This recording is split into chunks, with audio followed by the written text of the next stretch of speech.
So it's time for another video on the channel, a bit more of a serious sit down video if you'd like to call it that, but also call it a match reaction as well. I mean, it's been so long since we've actually done a match reaction on this channel, but yeah, first things first as well, if you are new to the channel, make sure you like, subscribe and tap that bell for more notifications as and when they upload.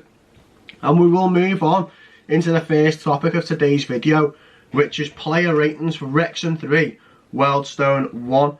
Now we've got Mark Howard 7, Anthony Ford we've given a 6, Owen O'Connell we've given a 7, Ben Tozer we've given a 7, Tom O'Connor we've given a 7, Callum McFadden, he can have the number on the back of his shirt, we've given him a 3, Luke Young we've given an 8, James Jones we've given a 7, Elliot Lee we've given him an 8, Paul Mullen we've given him a 9, and Ollie Palmer we've given him a 6.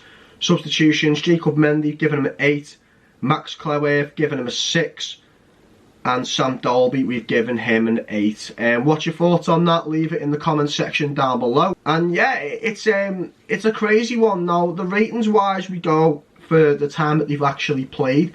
So Tom O'Connor, if he only played 45 minutes and we've done like a 90-minute ranking in terms of player rating, he would have got like a 6 or a 5, which in my opinion doesn't justify his performance for the 45 minutes that he played in the first half, especially that quick thinking from Tom O'Connor to go to Elliot Lee for the first goal that Mullen headed in, his 30th goal of the season. Jacob Mendy and Sam Dolby, obviously, you know, for the goals in general. Mendy was attacking, he done well. Sam Dolby energetic as always, and Dolby Mullen is something that I'd love to see in the long run as well, in brewing up more of a partnership.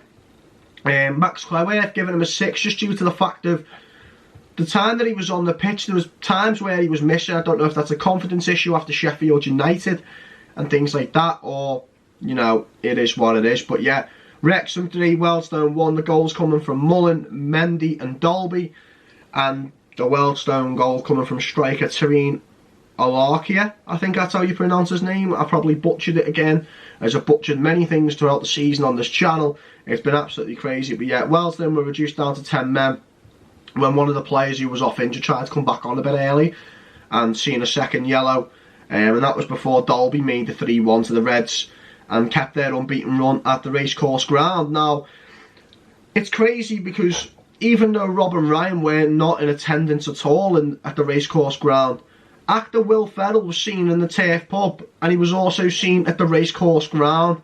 Now, Ferrell was in the Turf pub having a pint with landlord of the Turf, Wayne Jones and co.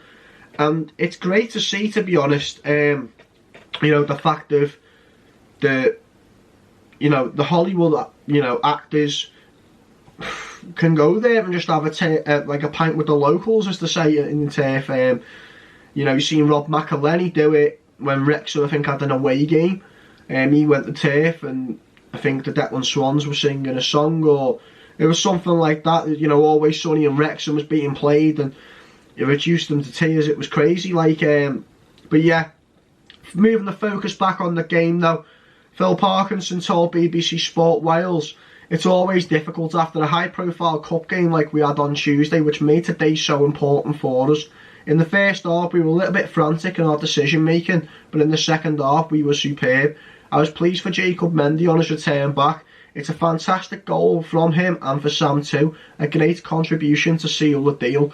Now, don't get me wrong, you know, it's belter, it's bossed at Mendy and Dolby are getting, you know, action and getting goals and stuff like that.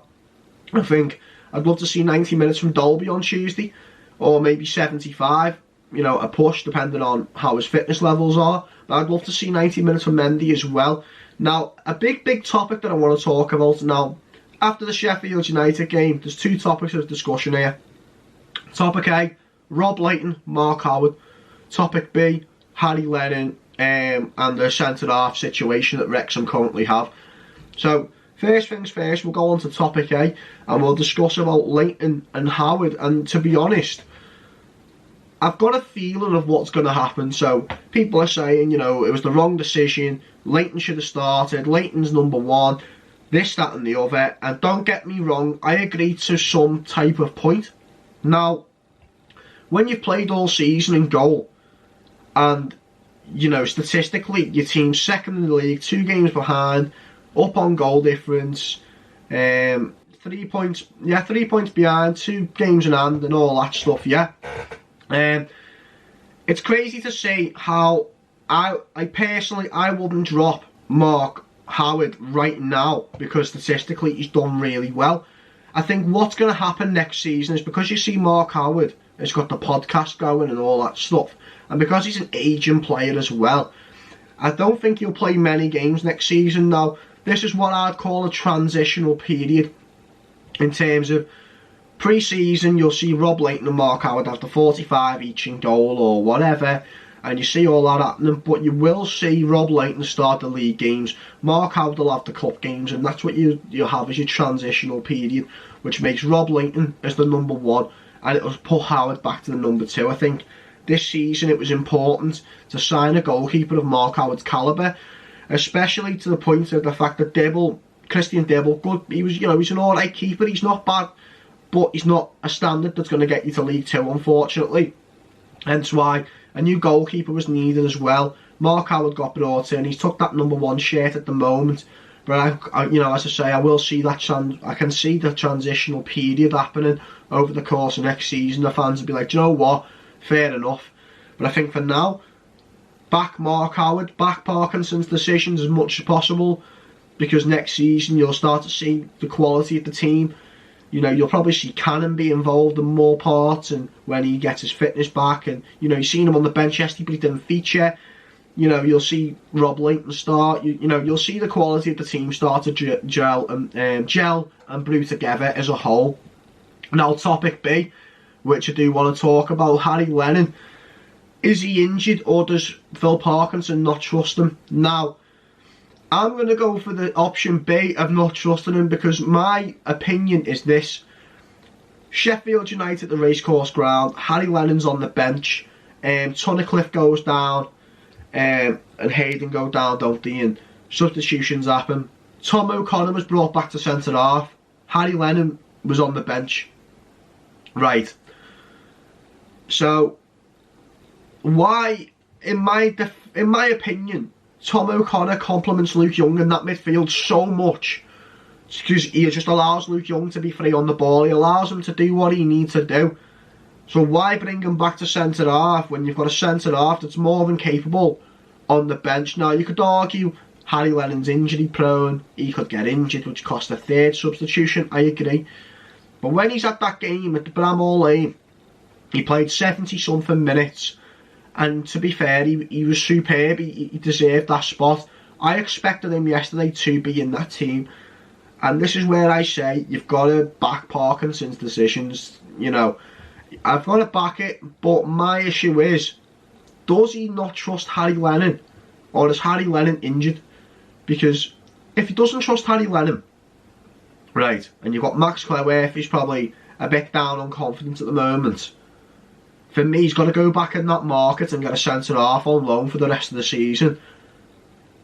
It's got to happen, because for me, you can't take away the big complementary in that midfield in Tom O'Connor and put him back into centre half, a position that we know that he's not great in, he's unfamiliar with. I feel like I just feel like he's wasted at centre half. But, you're not going to say, well, Phil Parkinson out because he plays Tom O'Connor centre half. You just basically say what's going on. For me, I back the decision, but it's questionable. It is very questionable.